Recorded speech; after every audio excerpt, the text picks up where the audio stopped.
You think AI slowed down because it hit a technical wall. That's not what happened. AI slowed down because of a decision that looked brilliant in the moment and quietly broke everything that came after. And almost nobody noticed it while it was happening. At first, everything felt unstoppable. Models were getting bigger. Benchmarks were being smashed. Every month came with a new headline that sounded like the future had arrived early. Then something strange happened. The breakthroughs didn't stop, but the feeling of momentum did. Progress started to look impressive on paper, but hollow in reality.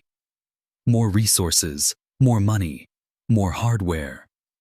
Yet the gains felt thinner every time. That wasn't an accident.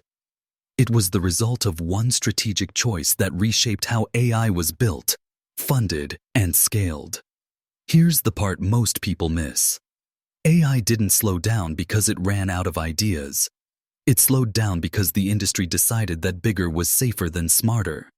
Once that mindset took over, everything changed.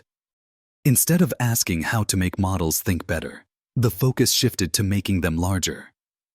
Instead of solving hard structural problems, teams learned how to stack more layers, add more data, and demand more compute.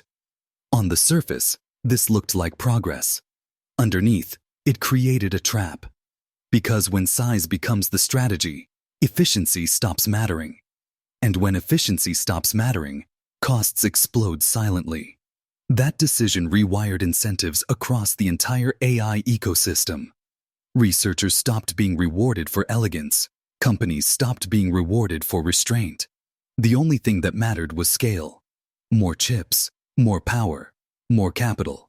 But scale has a limit, even when money doesn't. As models grew, the returns shrank. Each new generation demanded exponentially more resources for marginal improvements. And here's the uncomfortable truth. The industry knew this was happening, but backing out would have meant admitting the strategy was wrong. So instead, everyone doubled down. Once you commit to scale as your identity, you can't slow down without looking weak. You can't pivot without admitting the previous bets were flawed. That's how momentum dies quietly. Not in a crash, not in a failure, but in a long stretch of forced continuation. This is why progress started to feel heavier instead of sharper. Why innovation started to sound more like logistics. Why breakthroughs became press releases instead of paradigm shifts. The decision didn't break AI overnight. It bent its trajectory. And now the entire system is paying the price. Energy constraints are tighter. Costs are harder to justify. And the gap between investment and real-world value keeps growing. The scariest part isn't that the decision was wrong. It's that it worked just well enough to keep going. That's the most dangerous kind of mistake. Because it doesn't fail loudly. It drains momentum slowly. And reversing it isn't as simple as choosing differently next time. Entire infrastructures, business models, and expectations are built around it now.